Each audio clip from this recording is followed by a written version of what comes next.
ओम अज्ञानात् तिमिरन्धस्य ज्ञानाञ्जनशलाकया चक्षुरुन्मिलितं येन तस्मै श्रीगुरुवे नमः। श्रीचैतन्यमनोभीष्टं स्थापितं येन भूतले स्वयं रूपा गदामह्यं ददाति स्वपदान्तिकम्। हे कृष्णा कर्ण सिंधु दीन बंधु जगतपते गोपेशा गोपिका कांता राधा कांता नमस्तुते। तप्त कांचन गौरंगी राधे वृंदावनेश्वरी वृषभानुसुते देवी प्रणमामि हरिप्रियै। जय श्री कृष्ण चैतन्य प्रभु नित्यानंदा श्री अद्वैत गदाधार शिवसादि गौर भक्त वृंदा। हरे Krishna Krishna Krishna Hare Hare Hare Rama Ram Ram Hare Hare.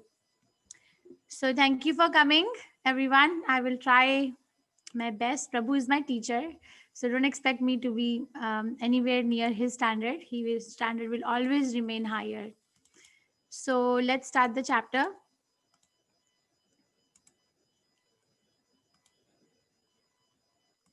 Today is a very nice chapter. The slides are busy. I apologize, but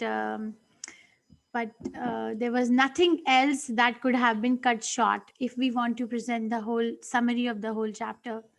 So the chapter is called Vishwarupa Sandarshan Yoga, the universal form. We are going to have the darshan of the universal form of the Lord today.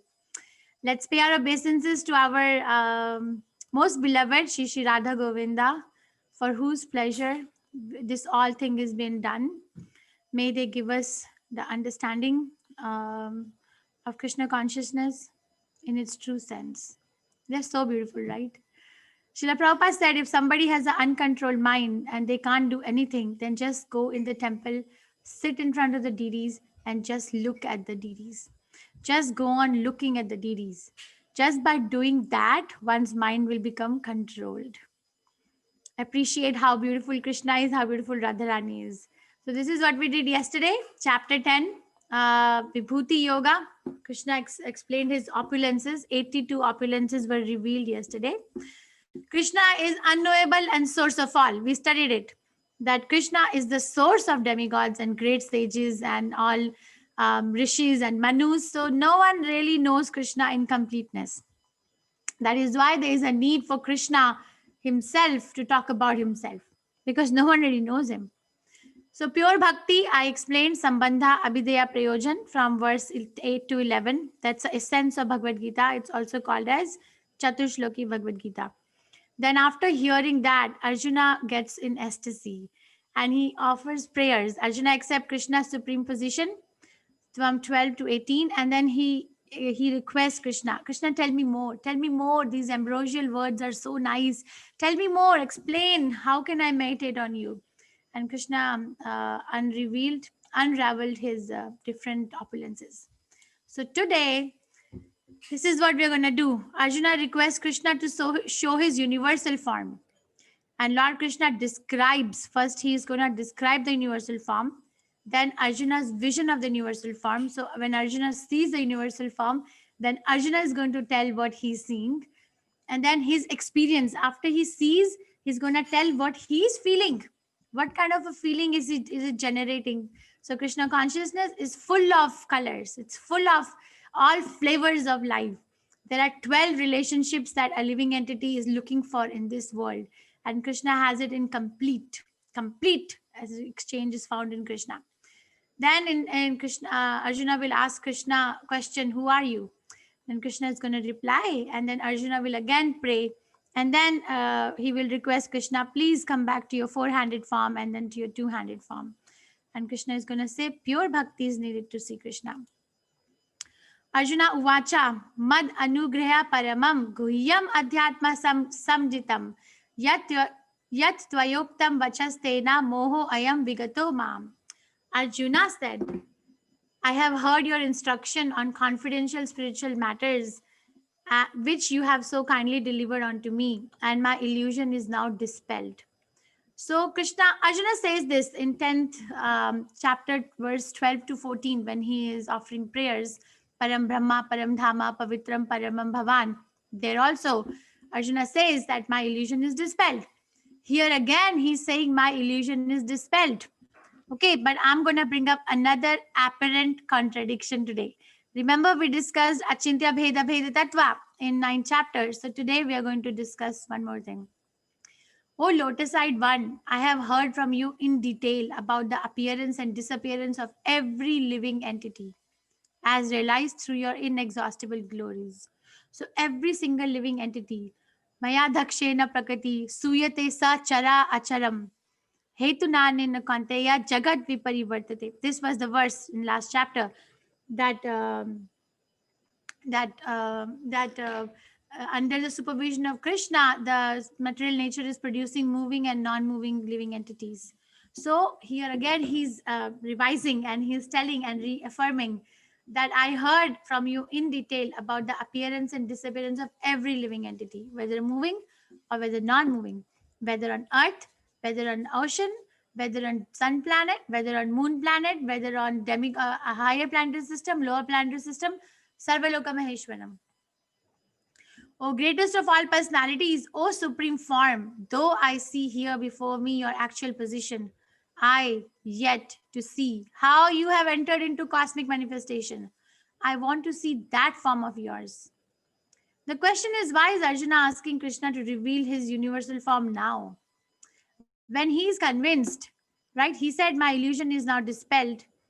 When he is convinced, why is Arjuna asking now to Krishna that please reveal your universal form?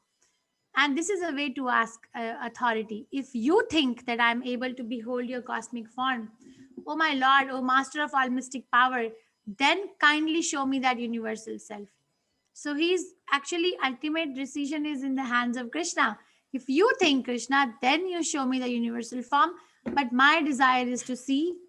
So we cannot force Krishna. We cannot force God that because I am chanting Hare Krishna, because I am following four regulatory principles, because I have taken initiation in that parampara, now it is my birthright to see you. No, no, no. Krishna maintains his independence in all grounds. We may do, that's fine, but Krishna is still independent, whether he wants or not. So the question is, why is Arjuna asking now after already saying that my illusion is over? Yes, why is Arjuna asking now? If anyone can raise hand, one person will get a chance maybe. Or any of the co-hosts can say, why is Arjuna asking now? Unless until we understand that, we will not be able to understand the rest of the chapter. Am I audible? I think I am audible. Yes, Mataji. Okay, thank you. So why is Arjuna asking now to Krishna to show the universal form? Yes, Monica, Mataji, unmute yourself, please. Monica, Mataji, you can unmute yourself.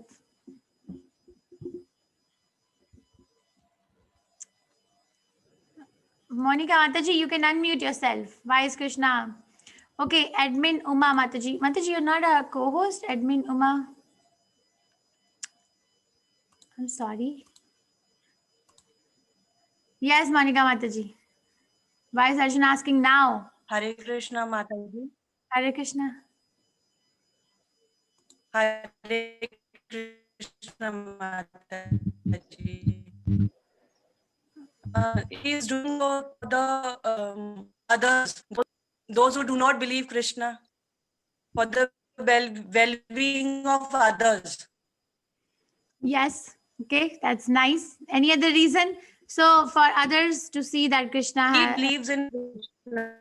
He is believing in Krishna. Your voice is Yes. lagging for me, maybe. Okay, anyone else? Oh, Mataji, Uma Mataji, you can unmute yourself now. Kailash Prabhu. Yes, Prabhuji. Krishna Mataji. Krishna Mataji. Arjuna wants to see the Lord Krishna more. Things is everything. No, so he want to see what he is, and for the devotees also, he want to show that Krishna is the supreme personality of Godhead, and that way he is want to know. Okay, thank you, Mataji. Yes, Kailash Prabhu. Hare Krishna Mataji, he wants to tell everybody that Krishna is Sarva Karana Karanam. He's the source of everything. Okay, thank you. Thank you, everyone. So there are four reasons why Arjuna wants to ask Krishna to show his universal form in 11th chapter. when we are more than halfway done with with Bhagavad Gita reading.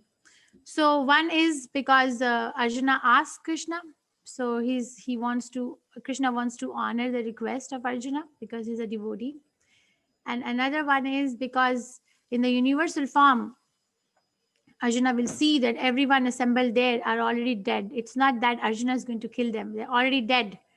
So he's is encouraging Arjuna to fight. By when Krishna shows the universal form, Arjuna is encouraged to fight, and also for others to establish the equivocal supremacy of the Lord. For to equivocal supremacy, there is no competitor. Ekala Ishwar Krishna Araha Brita. Everyone else is not the Supreme Personality of Godhead. Only Krishna. Only Krishna is the Supreme Personality of Godhead. Only Krishna has this universal form. And also to set a criteria for any people in the future, in case they say, I am God, okay, very nice, you're God, please show me a universal form. So if they cannot show the universal form, then Prabhupada says they are dog.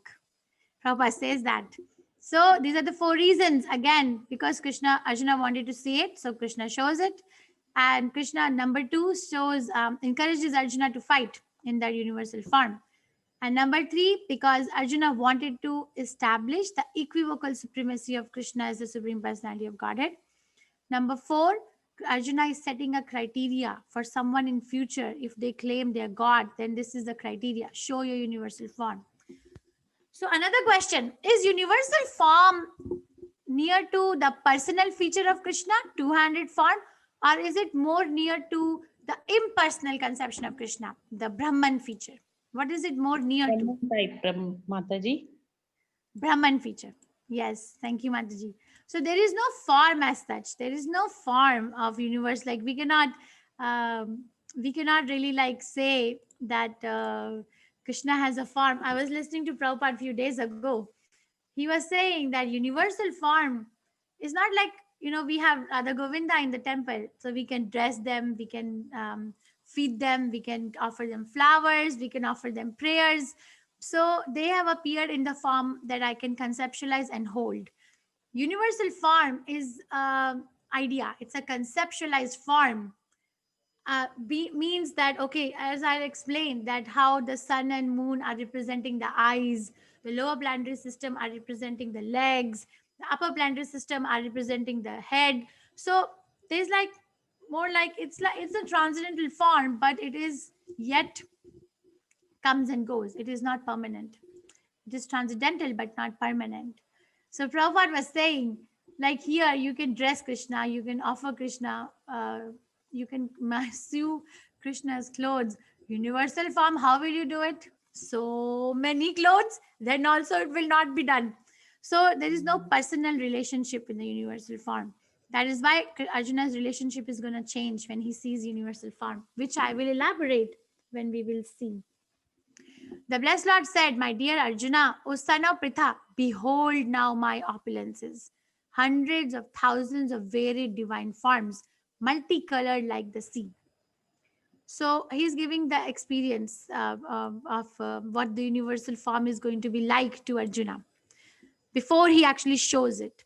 Whatever you wish to see can be seen all at once in this body. This universal form can show you all that you now desire, as well as whatever you may desire in the future.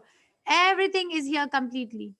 But you cannot see me with your present eyes. Therefore, I give you divine eyes by which you can behold my mystic opulence.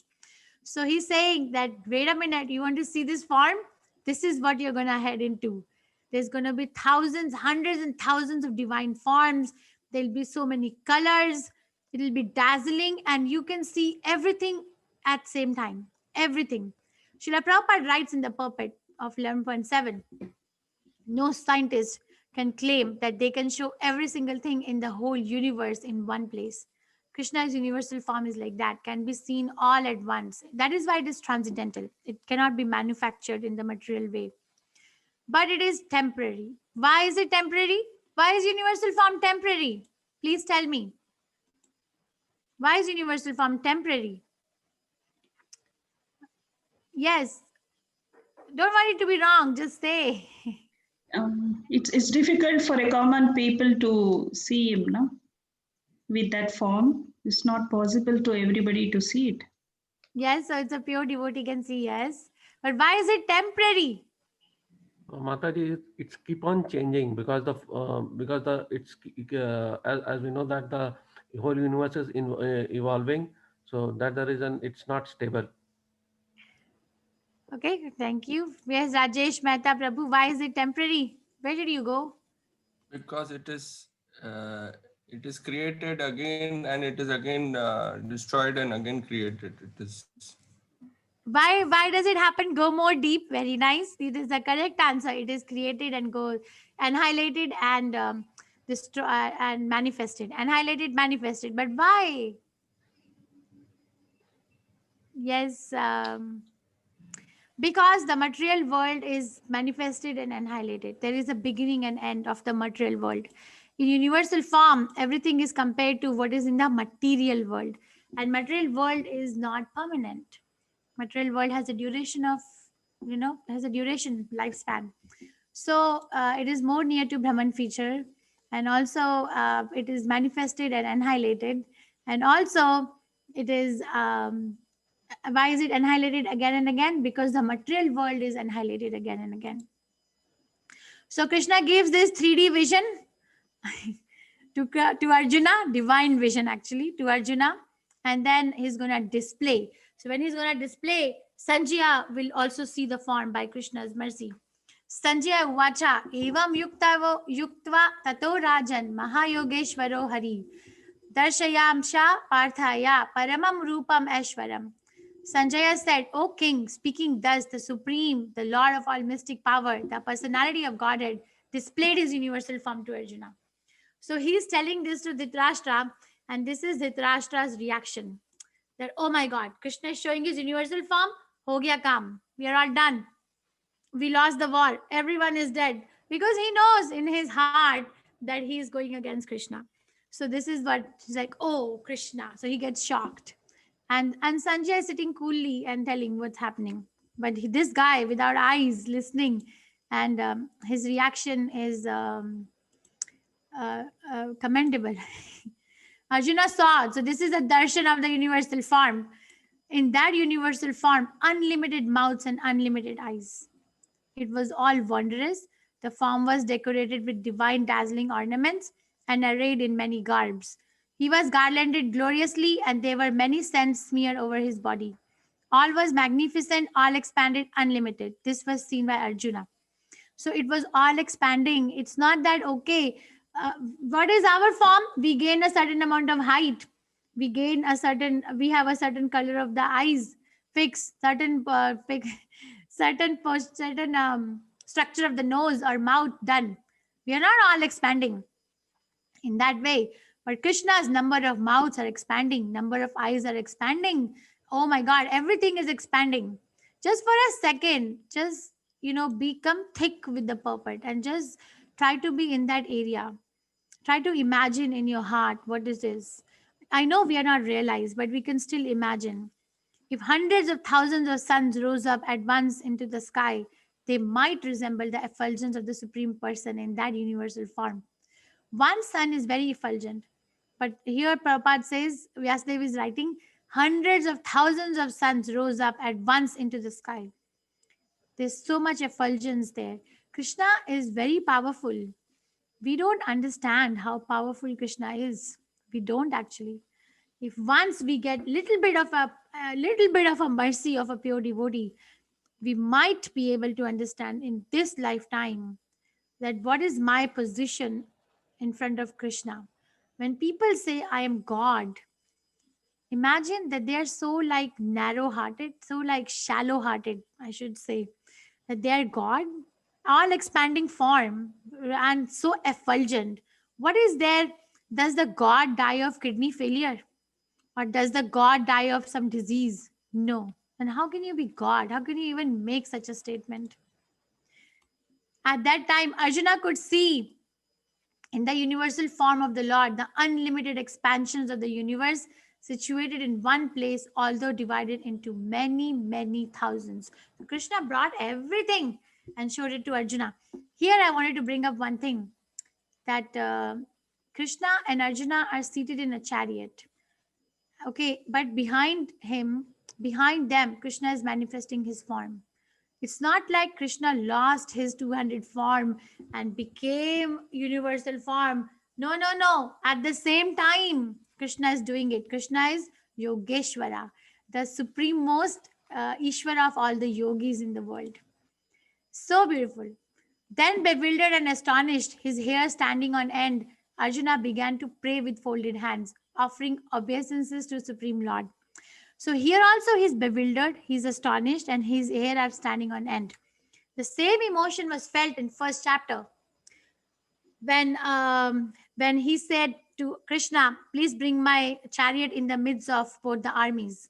Senayor Ubhayor Madhye Ratham Sthapito Me Achyuta. Right? When he did that, there also in verse 28 to 30, Srila Prabhupada writes that his body was shivering, he was trembling, his hair was standing on end, and his Gandiva bow was slipping. And Srila Prabhupada writes, these things happens in two conditions. One is material suffering, another is spiritual ecstasy. So spiritual ecstasy also gives us emotions. We can feel the rush of spiritual realization in our present body. So his hair is standing on the end. You can compare it to the first chapter when his hair was standing on the end. Right now he's in spiritual ecstasy. And he began to pray with folded hands. Arjuna is friends with Krishna. So friend and friend don't pray to each other with folded hands. But because Krishna showed universal form, the relationship immediately changed at that moment. Arjuna said, my dear Lord Krishna, I see assembled together in your body all the demigods and various other living entities. I see Brahma sitting on the lotus flower, as well as Lord Shiva and many sages and divine serpents. So he's seeing everyone. He's reporting it. Oh Lord of the universe, I see in your universal form, in your universal body, many forms, bellies, mouths, eyes, expanded without limit. There is no end, there is no beginning, and there is no middle of all this. Your form, adorned with various crowns, clubs, and discs, is difficult to see because of its glaring effulgence, which is fiery and immeasurable like the sun. So Krishna is showing Arjuna all the demigods are in his body. The painting will come where we can see Lord Shiva, Lord Brahma, Mother Lakshmi, Garbhadaksha Vishnu, Mahavishnu, Shirodaksha Vishnu. Everyone is in the form of Krishna. Everyone. There is no beginning, middle, or end. You are the supreme primer objective. You are the best in all the universes. You are inexhaustible. You are the oldest. You are the maintainer of religion, the eternal personality of Godhead. You are the origin without beginning, middle, or end. This is very interesting. He says, Krishna, you are the origin, but you don't have a beginning, middle, or end. We don't have a conception of such a person in our life. We see that, okay, every origin, whatever origin we are seeing in our existence, let's say we see a table. So the table has an origin, and there is a carpenter who made it, right? We know, even without knowing the carpenter, that person has a date of birth, duration of life, and a date of death. But we don't have an experience where there is somebody is making something, but they themselves are inexhaustible. So Krishna is inconceivable. We cannot understand Krishna on our own accord. You have numberless arms, and the sun and moon are among your great unlimited eyes. See this numberless arms, sun and moon are compared to great unlimited eyes. By your own radiance, you are heating this entire universe. Although you are one, you are spread throughout the sky, all and the planets and the space between. Oh, great one! As I behold this terrible form, I see that all planetary systems are perplexed. So here, this is also Achintya Bheda Bheda Tattva. If you remember, in 9th chapter, we studied 9.4, 9.5, 9.6, when Krishna explains his Achintya Bheda Abheda Tattva, which is simultaneously one and simultaneously separated. So here, Arjuna is saying the same thing again, that although you are one, still you are spread throughout the sky and the planets and all the space between. So there is no place where there is no hand of Krishna. The entire planetary system, there is this hand of Krishna. Oh, great one, as I behold this terrible form. So this form is terrible for a devotee. Because you can't have a relationship. There's only you can fold hands and show awe and reverence and say how great you are, Krishna. But Arjuna isn't Sakhya Ras. He's in friendship. So he wants to serve Krishna as his friend. You can't be friend with such a great person. He's gonna now apologize. Sorry, Krishna, I took you as a friend. All the demigods are surrendering and entering into you. They are very much afraid, and with folded hands, they are singing the Vedic hymns. So Prabhupada writes in the purport to 20 and 21, by Krishna's mercy, the form was shown to Arjuna, but the heavenly planets, the demigods of the heavenly planets, some of them were also able to see the form because of Krishna's mercy. So when they saw the form, they are thinking, why is Krishna showing the universal form? What is happening? Are we gonna, is there devastation coming? What is happening? So they're all praying to Krishna and singing glories. O mighty arm one, all planets with their demigods are disturbed at seeing your many faces. So they can also see the form. You have many faces, eyes, arms, bellies, and legs, and your terrible teeth. And as they are disturbed, so am I. So another emotion. First, Arjuna's hair is standing on the end. Second, Arjuna's he's saying, I am disturbed. My mind is disturbed. This form is terrible. Oh, all pervading Vishnu, I can no longer maintain my equilibrium. Seeing your radiant colors fill the skies and beholding your eyes and mouth, I am afraid. Another emotion, afraid. I am disturbed.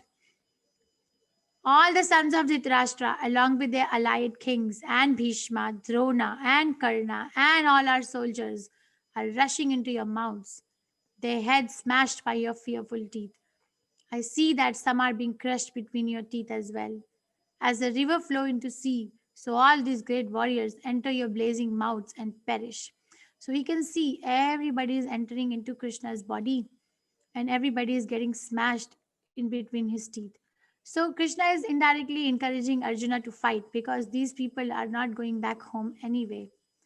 Because Krishna has made up his mind. That's Krishna's verdict. Krishna's verdict cannot be changed.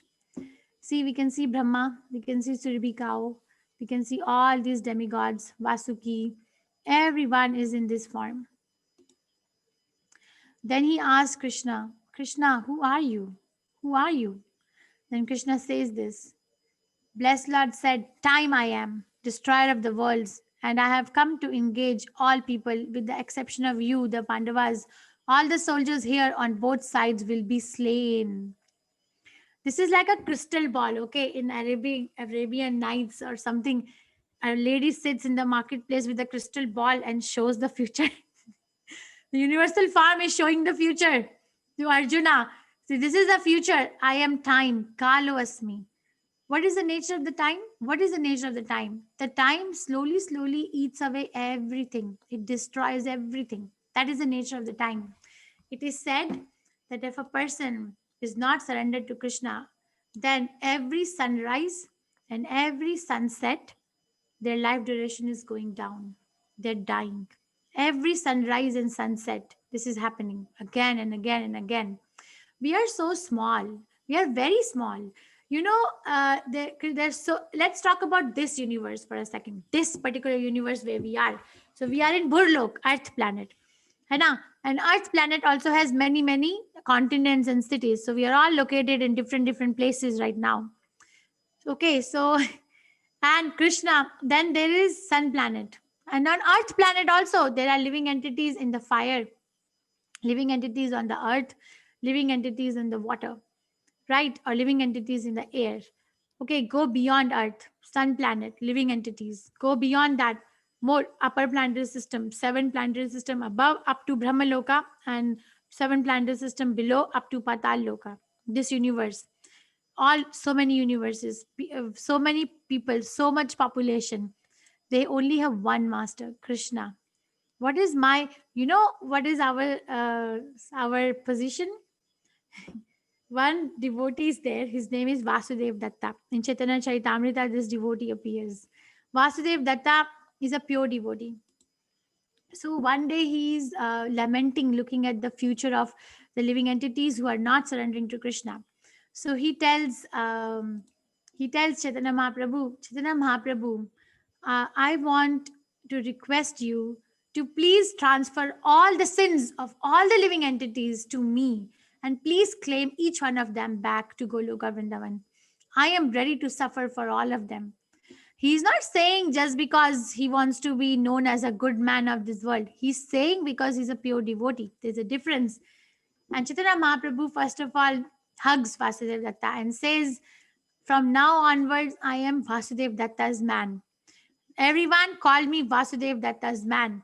And then he explains to Vasudev Datta that the living entities in this particular universe are equal to, if you have a bag full of mustard seeds, the whole bag is full of mustard seed, then the one grain of mustard, one particular grain, is what this planet living entities are compared to. Imagine we are so small, we are floating in the air, we don't even know who I am, and we claim we are God. Somebody claims God. That's really like horrible. So time is subduing our lifetime. The time factor is explained very nicely in third canto of Srimad Bhagavatam. Time deity is a representation of Sudarshan Chakra of Krishna. Time is, and if someone surrenders to Krishna, the time factor changes its outcome. There is no more death for that person. So many people say we have no time to chant Hare Krishna. Then what is happening? According to Bhagavatam, every sunrise, every sunset, we are marching towards our death very gloriously. And we don't even know what's going to happen next life. How serious it is that we must take up chanting Hare Krishna Maha Mantra and must, in this particular duration of life, whatever we have remaining in our hands, seriously pray to Krishna. Please take me back, Krishna. We are not that Vasudev Datta that I'm just going to suffer for everyone. This is very nice. This shloka is very, very nice. Tasmat tvam utishta yasho labhasva chitva shatrun bhungshva rajyam samriddham maye veta nihata purvam eva nimittamatram bhavya savyasachin. So he said, time I am, everyone is going to be slain other than you Pandavas. Soldiers on both sides are going to be killed. Therefore, get up and prepare to fight. After conquering your enemies, you will enjoy a flourishing kingdom. They are already put to death by my arrangement, and you, O Savyasachin, can be but an instrument in the fight. Nimitta matram bhavya Savyasachin, just an instrument. This is the glory of our life. Prabhupada, Chaitanya Mahaprabhu said, every town and village in the whole earth planet, my name will go on.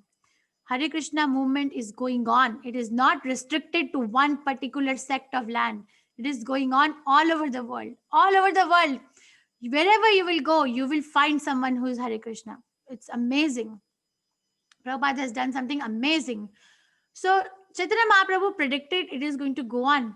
Chaitanya Mahaprabhu also predicted that a personality will come and spread this movement all across the world and will be free to move from one part of the world to another. That's Prabhupada. Okay, so what is my role? What is my role? Sometimes we get very puffed up because, oh, I have such an important service in Krishna consciousness. But what is my role? Even if I have taken off, I am taken off by that role, the movement will still go on. So what should I do? Where is my standing? Become an instrument in the hands of Chaitanya Mahaprabhu. Become an instrument. Don't become an instrument in the hands of Maya and die again and again and take birth again and again. Why? Why? When we can become an instrument in the hand of Mahaprabhu, in the hand of Prabhupada, and make our life glorious. If we serve Krishna, then my life becomes glorious. Not that Krishna is lacking in some servants and then and I'm the most prominent of all. I am this. See, I am the manager of this. I manage. What are you? Nothing. This movement will go on. Our post is replaceable. You know how? One devotee told me one day. If you have ever been to a place where there is quicksand, you know, the quicksand. So we take the sand out. Immediately that place gets filled up with another sand. We take the sand out. Immediately the place gets filled up with another sand. It is like continuous. There is no waiting period. So if I don't understand my position, that I am actually saving my own self by becoming Krishna conscious, and don't become puffed up, then only I will advance in Krishna consciousness. There is no need for anyone to get puffed up in Krishna consciousness. Most servant, what is the philosophy of Chaitanya Mahaprabhu? Gopi Bhratya Pada Kamalam Das, Dasanu Dasa, 3 times. Das, Dasanu Dasa. I am the servant of the servant of the servant of the servant of person who is most dear to the gopis. So our master is saying that he is the servant of the servant of the servant, that who am I? So we have to keep a check. We're very important, because it is very easy to become puffed up. If somebody gets position, we see so many times. I am with ISKCON for 18 years. I have seen myself also. I have seen going through that phase that, okay, these people, they will contact me anyway, because I'm so important. They will contact me. I am just sitting. Why do I have to contact them? So that there is gone. The chance is gone, because you may not be contacted. You have to take a step towards Krishna consciously as servant of the servant of the servant of devotees. So blessed Lord said, there is a devotee, whenever he emails us, he writes like servant of the servant of the servant of Srila Prabhupada. So he signs his email like that. The blessed Lord said, all the great warriors, Drona, Bhishma, Jayadritha, Karna, are already destroyed. Simply fight and you will vanquish your enemies. So he's giving a lot of reassurance. This is like a crystal ball. Sorry about the busy slide, but Sanjaya is going to say now. Sanjaya said to Dhritarashtra, what is Sanjaya saying? O king, after hearing these words from the personality of Godhead, Arjuna trembled, fearfully offered obeisances with folded hands, and began faltering to speak as follows. So again, Arjuna is trembling. Arjuna is fearfully offering obeisances. We are full of emotions. We can handle our emotions. People outside Krishna consciousness are victims of their emotions. In Krishna consciousness, when we serve Krishna, we become controlled. We offer our emotions to deities, to the devotees, not that we become victimized by it. It becomes an ornament. Krishna decorates a devotee. Why not decorate our lives? Why not? What's the problem? Oh, Rishikesha, the world becomes joyful upon hearing your name, and thus everyone becomes attached to you. Although the perfected beings offer you their respectful homage, the demons are afraid and they flee here and there. All this is rightly done. So Prabhupada explains the difference between a demon and a devata. So the world becomes joyful upon hearing your name. The whole world. Okay, if I am so important, somebody hears my name. Okay, if I die tomorrow, then what? Okay, one more person gone. What is the importance? Krishna? Krishna is so attractive. The name Krishna itself means all attractive. The meaning of the word Krishna is all attractive. It's very attractive, not only to human beings, it's very attractive to everyone. Every single living entity is attracted to Krishna. And whoever is very there is a demigod, they offer respectful homage. And the demoniac people, they run here and there. So here I want to tell, everybody is actually going to God. No one is actually, even consciously or subconsciously, everyone is going. There is no one who is not going. Okay, so demons go to Krishna. Why? So that they can kill Krishna. Okay, materialistic people go to Krishna. Why? Why materialistic people go to Krishna? So that they can blame Krishna for their suffering. They can find someone to vent out their blame on. A devotee goes to Krishna. Why? To serve Krishna. But everyone is going to Krishna on a very high level. We can understand this. Right now, it's a theory. Oh, great one who stands even above even Brahma. You're the original master. Again and again, he's saying the same prayers. So many times he said primal God, limitless, beginning, origin, original master. Why should they not offer their homage up to you, O limitless one? O refuge of the universe, you are the invincible source, the cause of all causes, transcendental to this material manifestation. You are the original personality of Godhead. You are the original personality, the Godhead. You are the only sanctuary of this manifested cosmic world. You know everything, and you are all that is knowable. You are above the material modes. O limitless form, This whole cosmic manifestation is pervaded by you. So Krishna can give us complete protection. We become fearful because we do not know what is there in the future for me. We have to be very, very honest to ourselves. If we have to come to Krishna, you know, we have to be thoroughly honest, because Krishna consciousness is not for people who are not honest with themselves. And I know I'm fearful of death because I don't know what's going to happen to me or what's going to happen to my family when I leave. So this fear is resting in anxiety, right? But Krishna knows. So when we really become Krishna conscious, we should watch how Prabhupada left his body. Final lesson. Maybe if I take your 18th chapter, I hope Prabhu gets better by then. But if I take your 18th chapter, I will show you that how Prabhupada left his body gloriously, gloriously. He's not like, oh, I'm dying. Oh, get me will paper. Oh, call my family. Oh, call my grandson. No, no, no. Completely. He was translating Krishna book. He was lying. He was very weak in the bodily sense, but he was translating Krishna book. Old age is a problem. You know, whoever is in the old age, you can ask them how problematic it is to go through the day. I have in the past addressed you as, oh Krishna, oh Yadava, oh my friend. Without knowing your glories, please forgive me whatever I may have done in madness or in love. I have dishonored you many times while relaxing or while lying on the same bed or eating together, sometimes alone, sometimes in front of many friends. Please excuse me for all my offenses.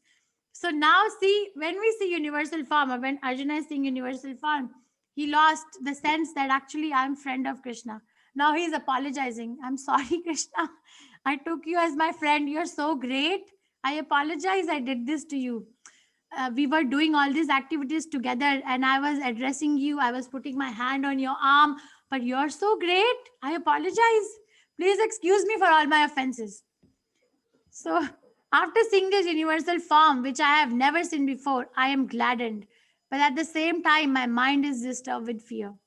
Therefore, please bestow your grace upon me and reveal again your form as the personality of Godhead, O Lord of Lords, O abode of the universe. So Arjuna is saying, "Bahut ho gaya. Enough vision. Now please come back because I am disturbed." So Krishna is going to show again. Krishna is going to, like a pet in the hand of his devotee, he's going to again honor Arjuna's request, and again he's going to show his two-handed form and four-handed form. Oh universal Lord, I wish to see you in your four-arm form with helmeted head and with your club, wheel, conch, and lotus flower in your hands. I long to see you in that form. O best of the Kuru warriors, no one before you has ever seen this universal form of mine. For neither by studying the Vedas, nor by performing sacrifices, nor by charities or similar activities can this form be seen. Only you have seen this form. So Arjuna is actually bestowed mercy by Krishna to be the only one or the first one to see this form. My mind has been perturbed upon seeing this horrible feature of your mind has been perturbed upon seeing this horrible feature of mine.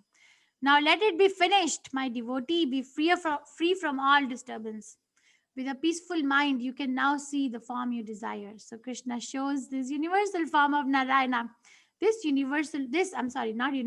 form of Narayana, four-handed form, is described many, many times in Srimad Bhagavatam. Many, many times.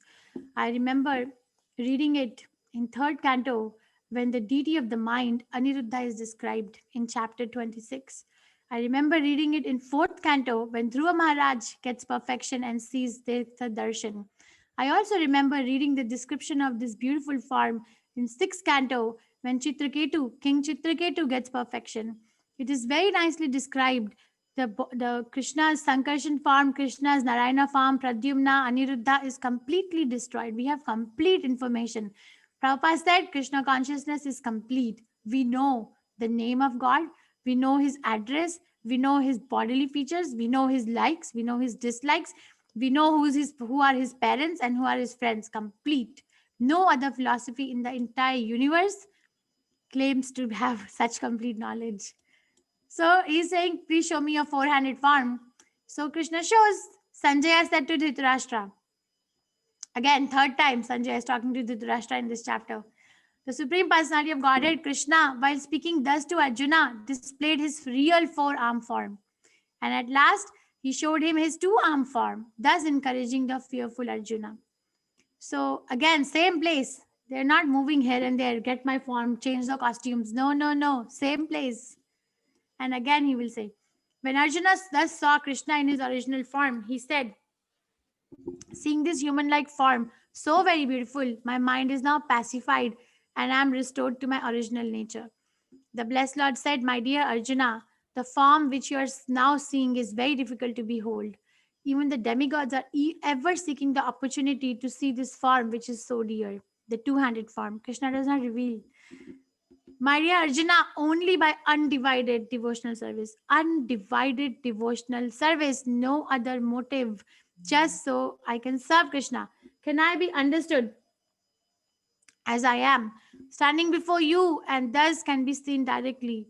Only in this way can you enter into the mysteries of my understanding. There is no other way. He said before also in this chapter, nor by studying the Vedas, nor by giving charities, nor by performing austerities can I be understood as I am. Only by devotional service, which is ahetuki apratihata bhakti. Ahetuki apratihata bhakti is a very elevated topic of discussion for Uttamadhikaris, pure devotees. We can just listen to them. We can just listen to Prabhupada. Okay, that's the goal. But are we there? No. Undivided devotional service. Bhaktya te ananya sakhya aham evam vidu arjuna gyatyum drashtum cha tatvena praveshtum cha parantapa. My dear Arjuna, only by undivided devotional service can I be understood as I am, standing before you, and can thus be seen directly. Only in this way can you enter into the mysteries of my understanding. Again, very hard to see Krishna as Krishna. Mat karma krin mata paramo mat bhakta sanga varjitaha nirvehe sarvabhuteshu yah sa mameti pandava. My dear Arjuna, one who is engaged in my pure devotional service, free from the contaminations of previous activities and from mental speculation, who is friendly to every living entity, certainly comes to me. So very important elements in this verse.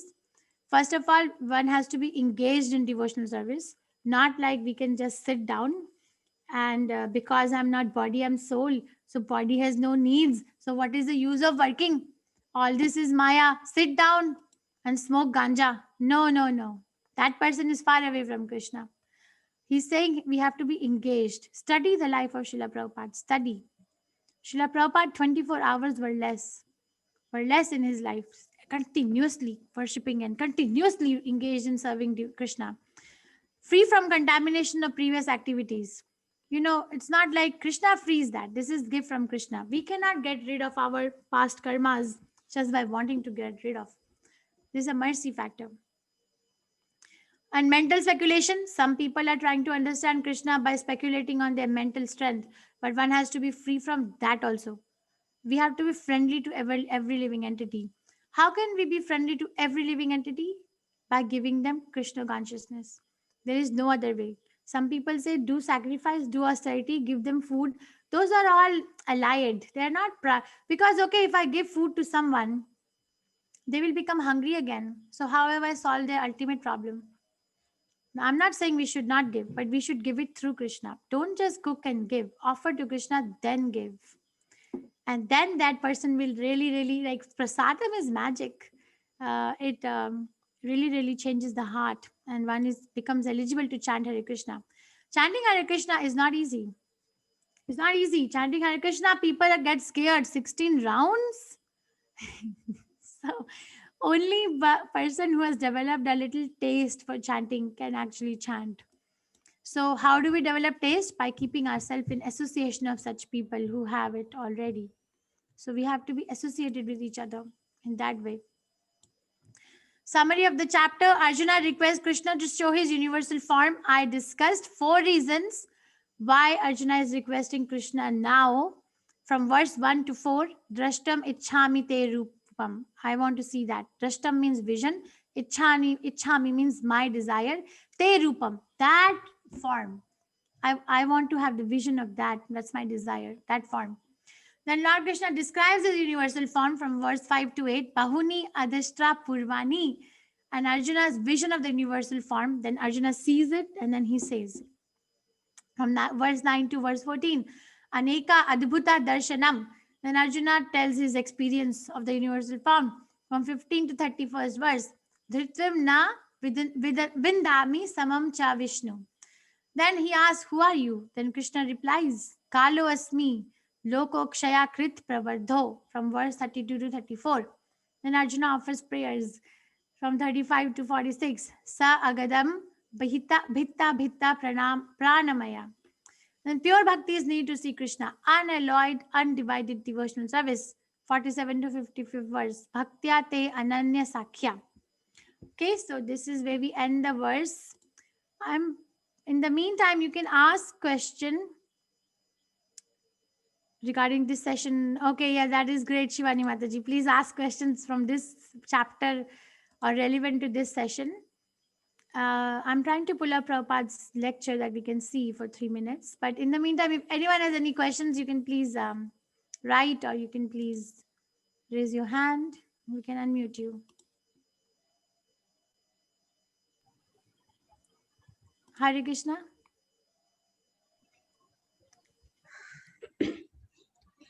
Mataji, no questions are there?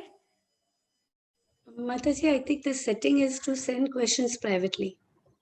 Oh, okay. I'm sorry. Okay, I will put it for everyone publicly. I don't know how that. Okay, I changed the settings. Thank you. Hare Krishna. Hare Krishna. There is no question so far that I'm checking. No. Participants can raise their hands. We'll unmute and you can ask questions. Hare Krishna. So this is a very nice class. Either you understood nothing or you understood everything, because no questions can happen only in two situations, right? Prabhu says that too. Thank you, Vidya Mataji. The first question is raised in the chat. Mhm. Anisha Mataji, you want to read out? Which form is a universal form?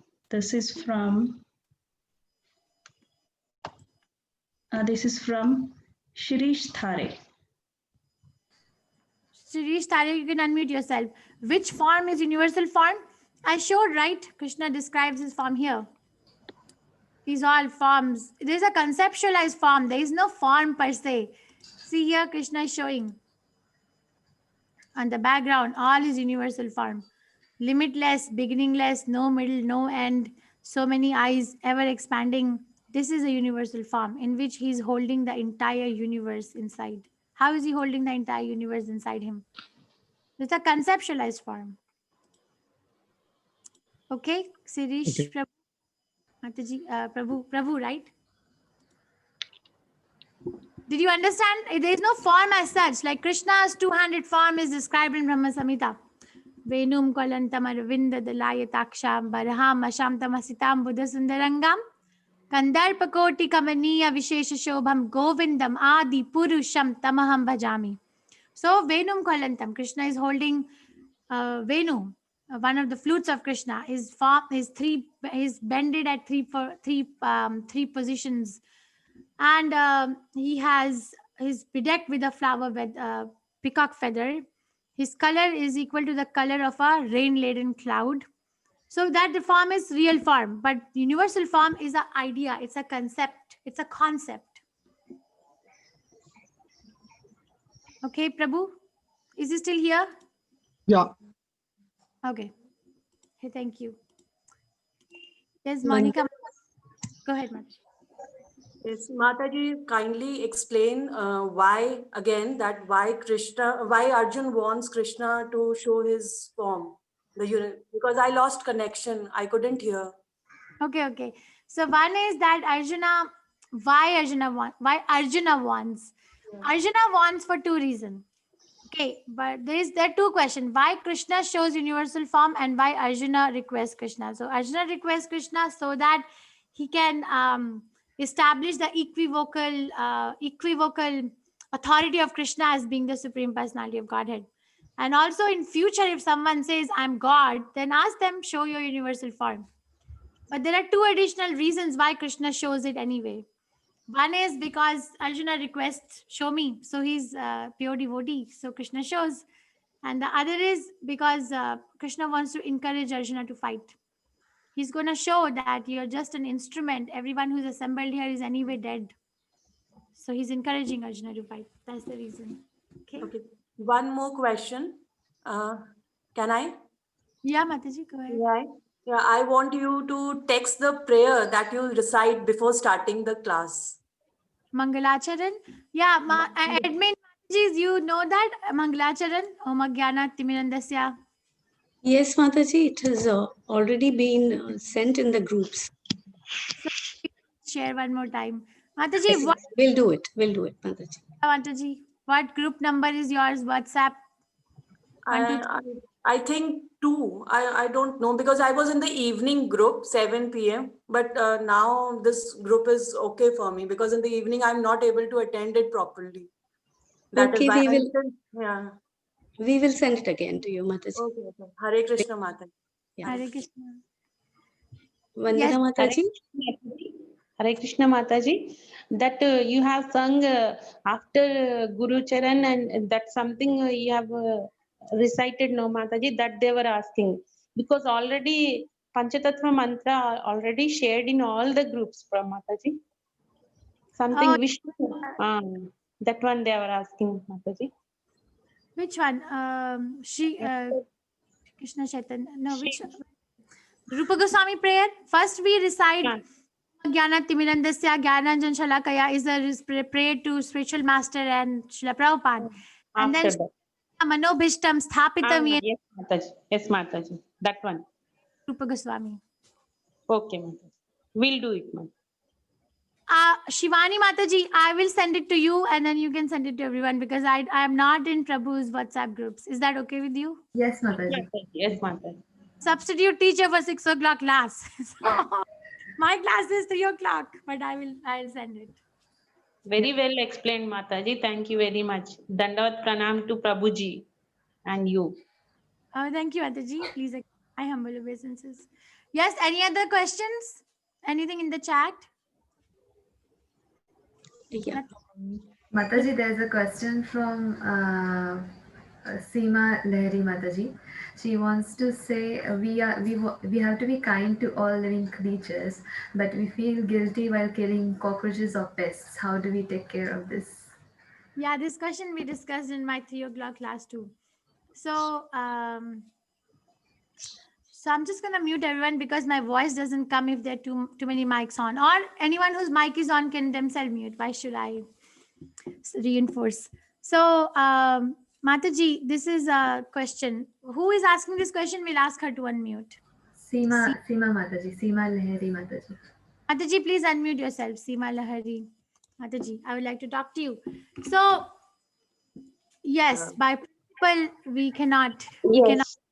Yeah. So I wanted to know that, when we have got cockroaches, we kill them, or I have pets. So I feel guilty every time, I'm killing so many creatures. So how do we deal with that? What's the right way of going ahead? Yeah, one thing is avoid. Make sure that our living is such that these elements are not coming. They come for food. So if we can make a place separate, so we can just give them some food outside.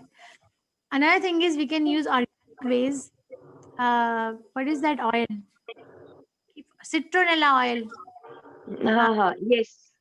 So citronella oil confuses these creatures. They get like confused. Where am I? Where are we? So they run. And Okay.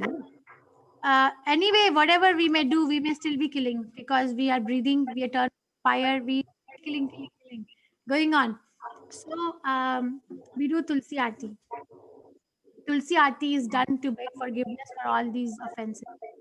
Yani Kani, Kani, Brahma Hatyadikani, Tani Tani Pranashanti Pratakshana Pade Pade. So Tulsi Maharani forgives all these unforeseen offenses that we are doing.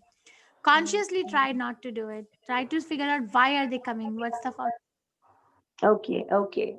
Yeah, we No. do have pest controls, but still, you know, when all of a sudden you do see it, you feel like after killing it, you realize like, oh my, you know, why did we kill it?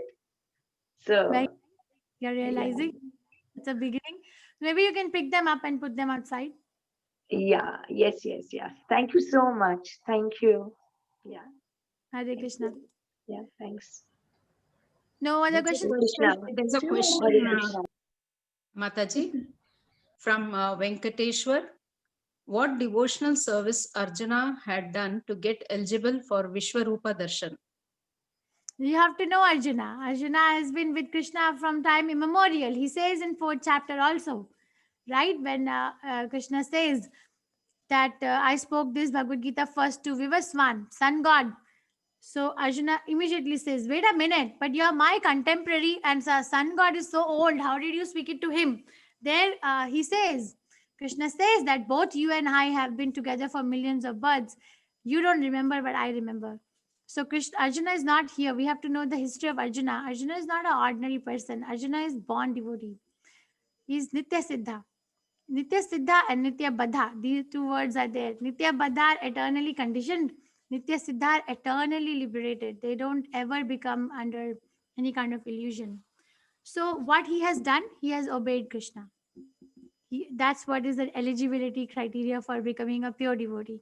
He has done whatever Krishna has told him to do after proper understanding, not fanatically, with his complete intelligence. That is why Bhakti Yoga is also called as Buddhi Yoga. Another name for Bhakti Yoga is Buddhi Yoga. That one who is engaged in Bhakti Yoga must understand why they are doing what they are doing. And with their complete intelligence, they worship. So Arjuna has done all that. Arjuna is Narayan Rishi. Arjuna is very virtuous. He cannot live without Krishna. Actually, one of the opulences in 10th chapter, he said, of all the Pandavas, I am Arjuna. In chapter he says that yesterday. So what he has done, he has completely surrendered himself to Krishna. That is the eligibility criteria. The next question from Vandana Hmm. Mataji. It is said that only Arjuna was able to see the universal form of the Lord, but how could Sanjay see it? No, he saw, and by Krishna's mercy, Arjuna saw it for the first time. But in verse 20, Prabhupada writes here, Mataji, I said that here, see, although you are one, you are spread throughout the sky, all the planets, and all space between. O great one, as I behold this terrible form, I see that all planetary systems are perplexed. All the demigods are surrendering and entering to you. They are very much afraid. So read Prabhupada's purport. Prabhupada writes here that because of Krishna's mercy, the demigods of heavenly planets were also seeing the universal form. But first it was shown to Krishna. At that time, it was not just Arjuna. It was demigods were also seeing it, and Sanjaya was also seeing it. Because Sanjaya is a disciple of Vyasadeva, and Vyasadeva is literally incarnation of Krishna. So he was also blessed. Okay. The next question from Vardatham Ramesh. Hare Krishna, explain more about Sharanagati. What is the name, Mataji? What is the name of the devotee who's asking this? Vardatham Ramesh. Can you ask them to unmute? Yes. Thank you. Yes, please unmute yourself. Hare Krishna. Hare Krishna. Hare Krishna. So your question is Sharanagati? Yes. Of it. Tell me what you know of. You have there's some disturbance. Sharanagati take shelter personality of Godhead for the goal of my life. That is the meaning of the word Sharanagati. And Sharan means taking shelter. Shelter of the Supreme Personality. Mataji, your voice is breaking. Okay. I'm just going to mute everything. 1 minute. My voice does break when there are too many mics on. I'm sorry, I got that feedback before also. I was saying, is it now okay, my voice? Yes, yes. Thank you. Gati means to take shelter of destination. So I take shelter, Supreme Personality of God, Supreme Destination. Prabhu, your something is buzzing around you. Ramesh, Vedartha, Ramesh, Prabhuji. Okay, that is the meaning of the word. So why not take shelter of Krishna for the supreme destination? Why seek shelter anywhere else? There is Please. a Yeah. question from Pushan. I said that Sharan means to take shelter of. Gati means destination. So Sharanagati means taking shelter of the Supreme Personality of Godhead for the ultimate destination of a living entity. So when one takes shelter of Krishna, then they surely go back to Krishna. So that is the literal meaning of the word Sharanagati.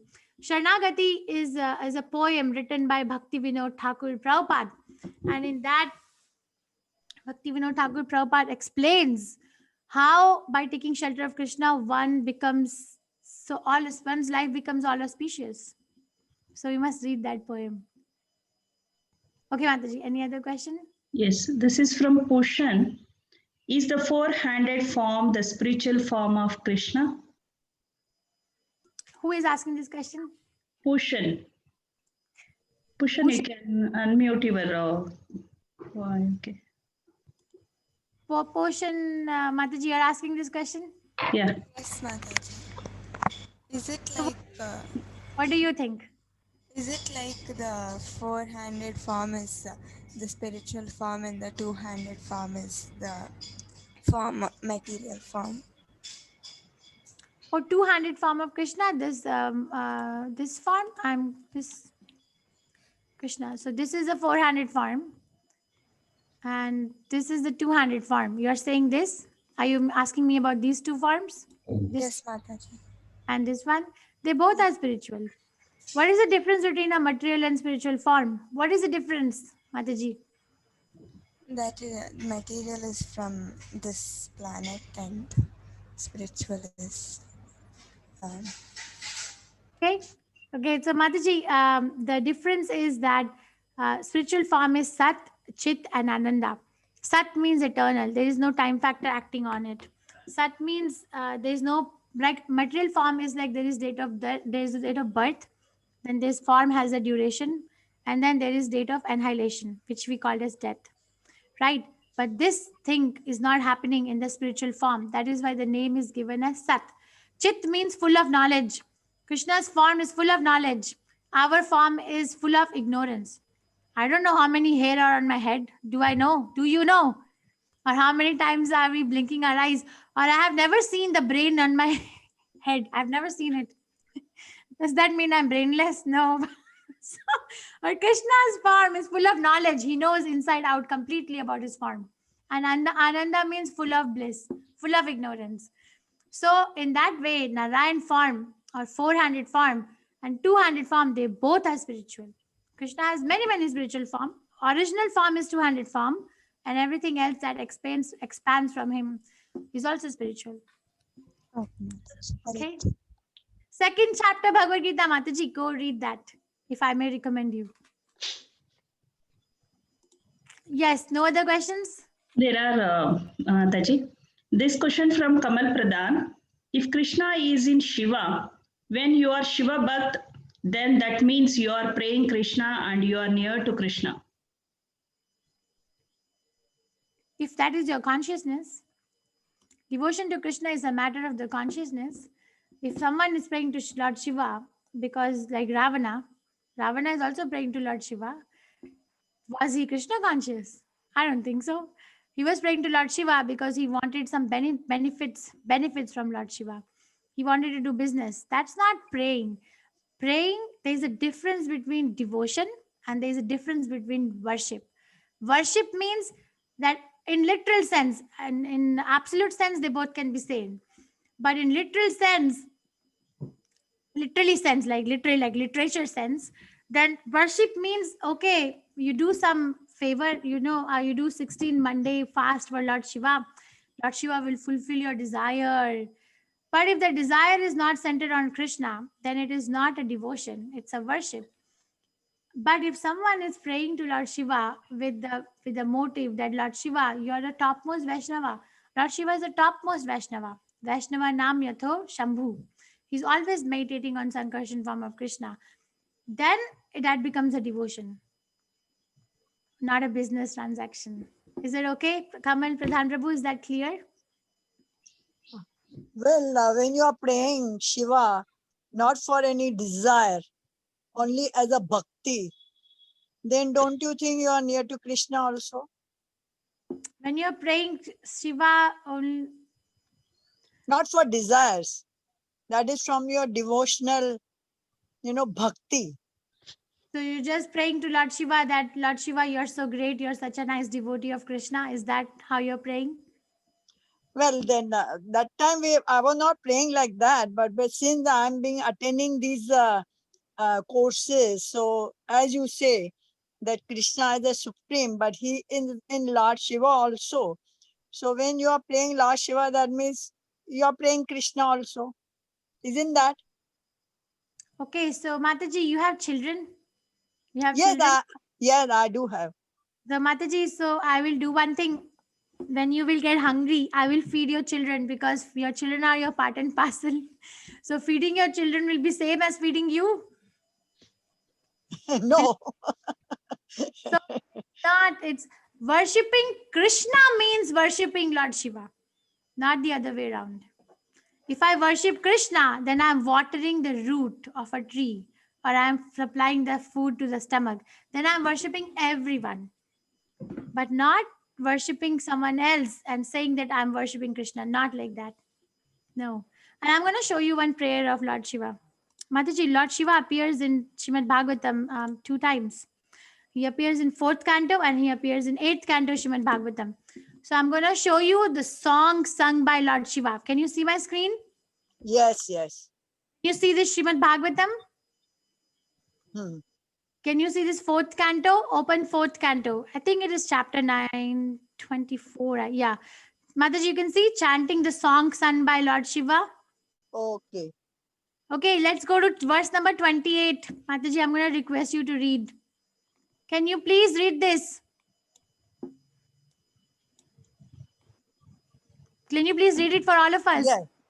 Lord Shiva continued, any person who surrendered to the Supreme Personality of Godhead, Krishna, the controller of everything, material nature as well as the living entity, it is actually very dear to me. So you saw that Lord Shiva continued, any person who surrendered to the Supreme Personality of Godhead, Krishna, the controller of everything, material nature as well as a living entity, is actually very dear to me. So by worshipping, if I want to become very dear to Lord Shiva, then this is what I have to do. Okay, Mataji? Yes. Thank you so much. Thank you so much. You can read the whole chapter. The whole chapter is instructions of Lord Shiva. Okay. Chapter number 29. 24 now. 1 minute. I think it's 24. I remember reading in 24, Mataji, chapter 24. Okay. Thank you so much. Thank you. So what is the Darshanarti? What time is Darshanarti? 8 o'clock, no, Mataji? Darshanarti, 8 o'clock. Okay. Okay. So does Prabhu go on? Because I'll follow the standard set by Prabhu. Or does he break the class and have every one of you attend the Darshanarti? Yes, we attend the Darshanarti, Mataji, at 8 o'clock. Right now is not 8 o'clock? No, it is 7:20, nearly 7:20. Sorry, I'm not in India. I'm sorry. Yes, Mataji, go ahead. Questions from Venkateshwar Prabhuji. Why don't we have or see Neela Megha Shama Rupa in ISKCON temples, Mataji? What is that form? Can you summarize? It's a coded language. Neelam Ek. What does that mean? Neela Megha, I think they're asking why the color is not blue in ISKCON temples. The color That's is what he is asking, Venkateshwar Prabhuji. Please mute and explain to Mataji. we have Sham Sundar, we have Radha Govinda is white. We have all the forms. Blue. Okay, go ahead, Prabhu. Please put your question. Mataji, Hare Krishna. Hare Krishna.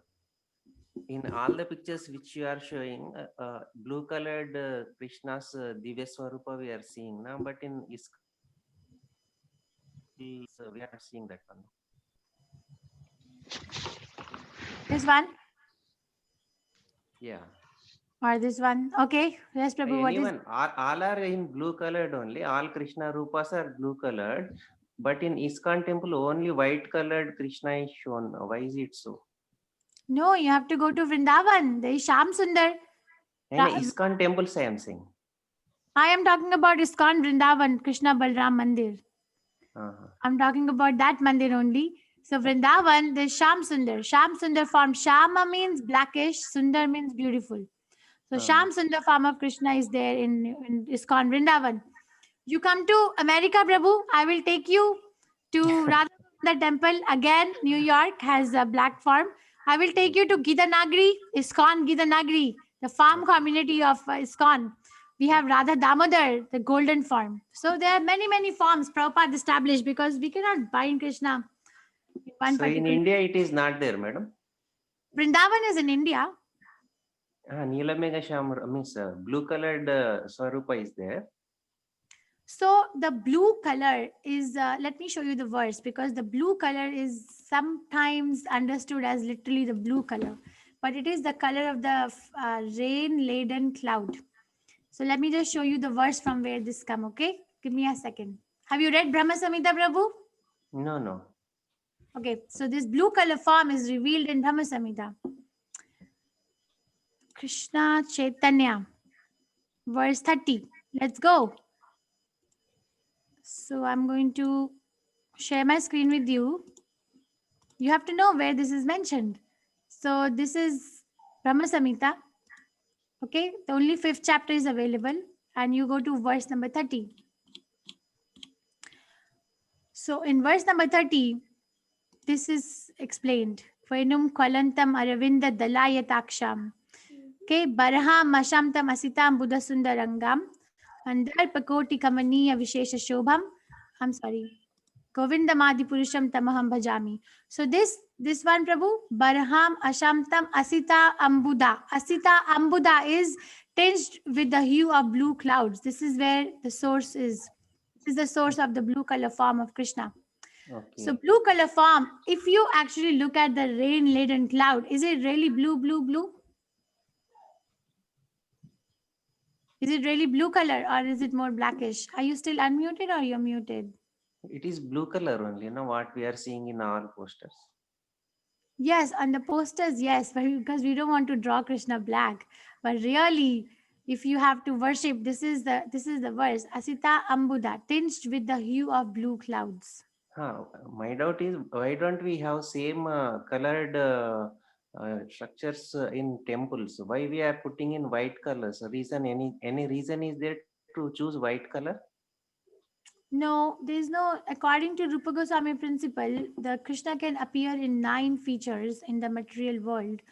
So painting or earth or metal or mind. I am talking about color, Mataji. So I don't know. Prabhupada never restricted any color to Krishna's deity form. It is known from the literature clearly that he is in blue color. Why don't we choose the same color? Why any reason is there to go for white color? No, there's no, I don't know. Even if there's a reason, I don't know. So you can ask this question to Namanishta Prabhu, or you open ISKCON temple with blue color and we will all come. Okay. Bye. There is a question from Ramesh Nathani. Chaitana is what? Chaitana means consciousness. Chaitana, it means, the word meaning of Chaitana means consciousness. Prabhu, you can unmute yourself. This is explained by Krishna very nicely in 2nd chapter of Bhagavad Gita. The literal meaning, if that's all what you want to know, Chaitana means consciousness. Where does it lie? So Chetana and soul. So soul and consciousness. You have to read second chapter. So soul and consciousness is, soul is the reason for consciousness. One is a cause, another is an effect. Now the chapters are coming where the hardcore Sankhya philosophy will be discussed in Bhagavad Gita from chapter 13 onwards. You will read about cause and effect. So consciousness is the effect of the soul. Where does it lie? It lies everywhere in the body. Whenever, if someone pinches somebody's back, they have never seen the back ever in their own life. But if someone still pinches the back, we can feel the pain, right? Yeah. Why can we feel the pain? Because the soul has spread its effect in that part of the body.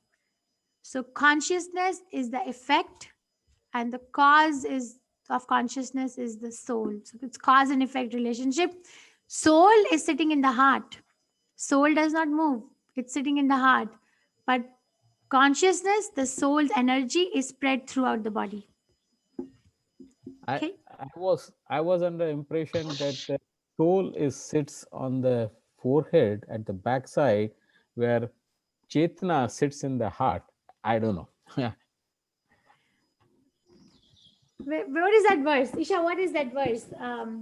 Sarvasya chaham hridi sannivishto. What is that? Matta smriti jnanam apohanam cha. One second, my daughter will tell you the verse. 15:5, I think, or 15:15. Sarvas matta smriti jnanam apohanam. I forget the beginning. Matta smriti jnanam vedesha sarver aham. Oh, Krishna. So, the verse in 15th chapter, I think it's 15:15, if I'm not mistaken. Sarvasya chaham hridi sannivishta. Krishna says, I am seated in everyone's heart. Hridi sannivishta. So he himself is declaring in 15th chapter where he is. And soul is part and parcel of Krishna. So wherever he is, the soul is going to be over there. And this is very nicely explained in this book. I'm going to show you. You can see my screen. Can you? Yeah. Yes. This Science of Self-Realization book. You open this Learning the Science of Soul. Here, first chapter itself, Srila Prabhupada explains. So I'll have to scroll all the way down. Okay, that conversation with Dr. Biglow that I shared yesterday. Sorry, it's a...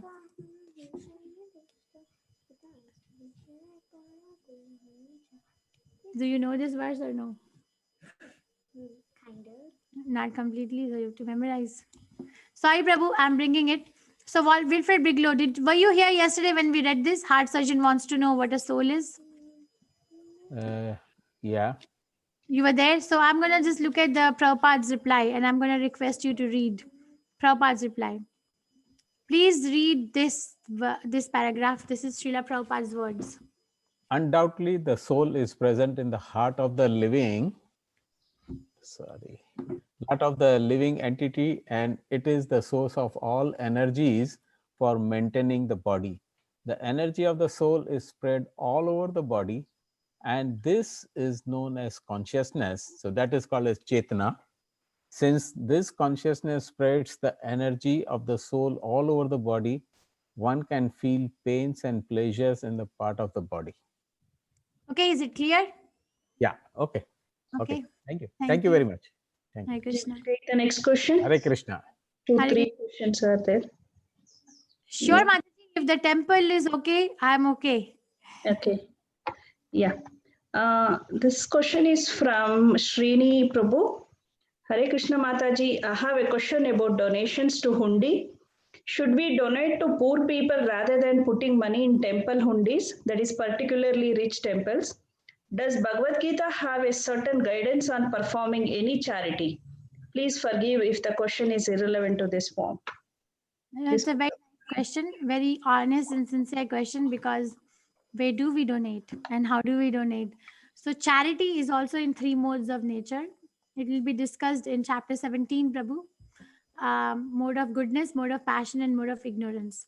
So if one has to do a charity, then it really has to go through Krishna. We cannot directly go and serve a poor person, because that service will be incomplete without Krishna in the center. It will be considered as a pious activity. It will not be considered as giving someone the ultimate good. Srila Prabhupada I take detailed Bhagavad Gita classes. So I told my class to read this Vaishnava compassion article and we will discuss. So in that article, there was this Prabhupada's pastime where Prabhupada was standing on the balcony of his temple in Mayapur, and he saw that little boys and children were fighting with street dogs for food. Imagine how hungry they must be that they are fighting with dogs for food. So Srila Prabhupada had tears in his eyes and he immediately gave order that within 10-mile radius of the temple, no one should go hungry even for one single day. So that order is still carried on by big temples, food for relief program, Mayapur or Delhi, big Vrindavan, 10-mile radius every single day. Not only when I have some birthday or anniversary or somebody's departure ceremony or whatever appearance ceremony or somebody appeared in the like birth of somebody. No. Every single day it is going on. And the food that is cooked is first offered to Krishna and then it is distributed. So not only it nurtures the body, but it also nurtures the soul because it is prasadam. So we must give charity to authenticated devotees of Krishna, because we also, our wealth also gets purified. Bhakti Siddhanta Prabhupada said, our wealth also gets purified, and person who you're giving also gets the ultimate benefit, not just temporary relief of hunger. That's incomplete charity. Okay. Can we ask this Prabhu or Mataji to unmute themselves, whoever asked this question? Are they still here? Not sure. Is Srini Prabhuji? Srini is what? SH? SRI. SRI. Srini, yeah, he's here. Yes, please unmute yourself. Hare Krishna, Prabhuji. Hare Krishna, Prabhu. So you heard the answer. Do you have any further question? No, thank you so much for your explanation. I really appreciate it. Thank you. So tomorrow we are going to explain more about charity, and then also 17th chapter will explain charity of different modes. Okay. Okay. Thank you so much again, Mataji. Hare Mataji, next question is from Raghavendra. Prabhuji, is past karma having so much impact on present life? We see good people suffering and leaving us, and bad people enjoying material pleasures and live longer. Are the bad karma of past life more dominant that good karma of this life does not cleanse that bad karma for such good people? Raghavendra Prabhu, please unmute yourself. Hi, good morning. Hare Krishna. Hare So thank you for the question. So Prabhu, please tell me what is the meaning of the word karma?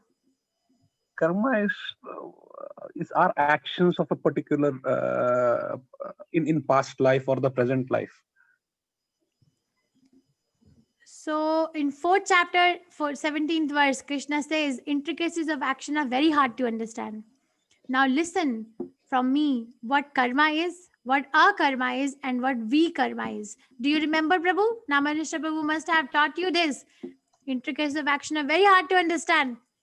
What akarma, karma, I'm going to show you the verse and then I will tell you the answer. But this is a very nice topic of discussion, which we might not be able to finish it today, but I'll give you some taste. You can see my screen, 4th chapter, 17th verse. I'm going to request you to read. Yes, Prabhu, please, can you read this? The intricacies of action are very hard to understand. Therefore, one should know properly what action is, what forbidden action is, and what the inaction is. Yes, so the 3 words used in this verse are karma, karmano, and then vikarmanaha, and then akarmana. So 3 words, karma, vikarma, akarma. So what karma are you talking about? First of all, that. So another, I'm not going to confuse you. I'm just going to be what Bhagavad Gita is saying. Karma is usually taken as a prescribed duty. Let's say karma of a parent is to take care of the children. That's a prescribed duty. Otherwise, what is the use of being a parent? Right? So in 8th chapter beginning, Krishna explains the meaning of the word karma again. You must understand what you are saying. So karma is, Krishna explains there as any action which leads to development of another material body is karma. Are you there, Prabhu? I can't. Yeah, very much. Okay, so karma in 8th chapter, Krishna explains any activity which leads one to develop a material body. So what you are asking me is basically about sinful reaction more than karma, right? The sinful reaction that one incurs after one doing some karma. Is that what you're saying? Yeah, sort of. So, I mean, the moot question here is when we see around, we don't know their past karmas, right? So we see people who are doing good karmas or good actions suffer or they leave us early, whereas the people with bad karma, bad actions in the present life actually actually enjoy the material pleasure. So is it because their past life is was not good and they're suffering now? So you are asking me something which is answered by Prabhupada, Rupa Goswami Prabhupada in Bhakti Rasamrita Sindhu. So yes, the result of one's action is divided into 4 parts. One devotee explained this very well one time. He said, our life is like a movie. You know, how was a movie made? There are different clippings, and their clippings are joined, and then it's run into at such a speed that it looks like as a person is moving. That's a movie. So what we are looking at is just the middle. The director of the movie knows what happened before and what is going to happen later, but we only look at what's happening right now. We don't know what was past and we don't know what's the future. But if you are very interested in knowing what is the result of everyone who's doing whatever sinful activity you're seeing around you, then I'm going to refer you to this. Okay, for we don't know the real picture. We don't know what they have done previously, and we do not know what is going to happen tomorrow. We don't know why one is born with a disease only, because there is something which they did in the past, and that is called Falan Mukha. So Prabhu, there is this book. You can read it and you can come back to me, and I will sit with you for a long time and we can discuss it. So this book is called Nectar of Devotion. Tell me if you see the book. This one, Nectar of Devotion. Okay, chapter number 2. Chapter number 2, Rupa Goswami Prabhupada describes the different types of sinful reactions and their different types of results. Falan Mukha, Kutam, Bijam, Aprarabdha. So all this is described. What we see is we look at someone as bad or good according to my own sense, duality. But Krishna looks at the overall 360-degree view of someone's life. Okay. Monica Mataji, you can ask your question. Yes. Hare Krishna Mataji. Hare Krishna. I just want to know, please guide me how to start reading. Which book should I read first? Like Srimad Bhagavatam is also there, then Soul Realization, and I'm getting confused. Which book should I read first? Yes, Mataji, you can read that. Prabhupada recommended first Bhagavad Gita, then Bhagavatam, then Chaitanya Charitamrita. That's a recommendation. But if you're really beginning, like when I first came to the temple first, then Prabhu gave me the book Perfect Question, Perfect Answer. And then next time I went, Prabhu gave me this book, Science of Self-Realization. And then he gave me Bhagavad Gita.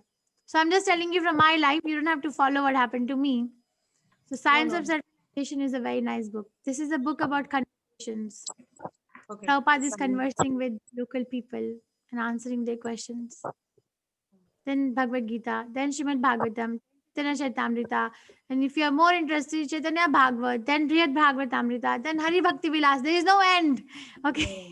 Yes.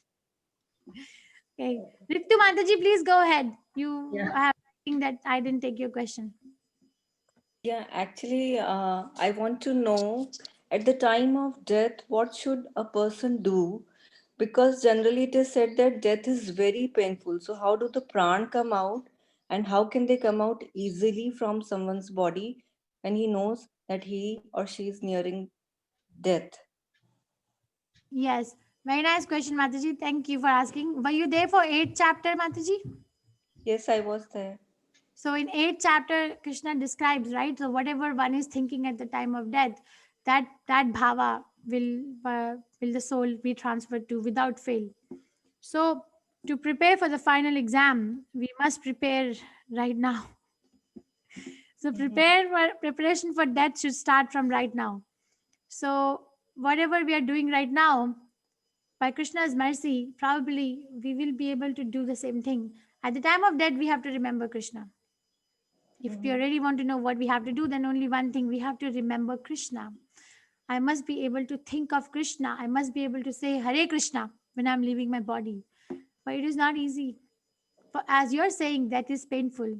You know, I thought that it's so easy. All life, do whatever you want. Okay? At the time of death, say Hare Krishna, you go to Krishna. But I initial years, I thought like that when I started Krishna consciousness. One day I got fever. I had like 104 fever and I was on the bed. And that day I had no taste to pick up my chanting beads. All I wanted to do was sleep all day. But that day, Krishna gave me the answer that I am not dying. I just have fever and I have no taste to chant. Forget about at the time of death. So whatever we are going to do at time of death, we can pray to Krishna. We have to practice now though. So the answer to your question is we have to think of Krishna at the time of death. And the procedure to do that is that we have to do it from now only. Okay, Mataji? Yeah. I think it's a last question. It's going to be last question, Mataji. I don't see any other question here. Hare Krishna Mataji, we heard Ragapati Raghava Raja Ram, Ishwar Allah Tere Naam. Are Allah, Jesus, Ram also demigods, Mataji? They are all Ram. So Lord Rama is Vishnu Tattva. Lord Rama is not demigod. And Lord Jesus, Prabhupada says he's our spiritual master. He says himself, I'm son of God. He doesn't say I'm God, right? So Lord Jesus is a Vaishnava. He's devotee of Krishna. Allah also says, they say Allah means God, impersonal conception, because in Mohammedan they say Allahu Akbar, right? God is great. So meaning of the word Allah is God, but there is no detail of the Allah described. They just say God is great. So that's like impersonal. There is no like Srimad Bhagavatam is saying we can have relationship with Krishna. Arjuna is in friendship with Krishna. So Allah only means impersonal conception of God, that there is God and he's very great. Jesus is son of God. Lord Rama is Vishnu Tattva. He's not demigod. Okay. He's Krishna's expansion directly. Okay. So we will attend the Aarti now. So Hare Krishna Prabhu, at the temple you can take the host. Thank you everyone for having me. Vansha kalpatarubhyascha kripasindhibheva cha patitanam pavanebhyo vaishnavibhyo namo namaha. Nantakoti Vaishnava ki jai. Hare Krishna. Hare Krishna Mataji. Hare Krishna everyone. Hare Krishna. So how do we tell devotees that? Okay.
Vishnu Padaya Krishna Krishna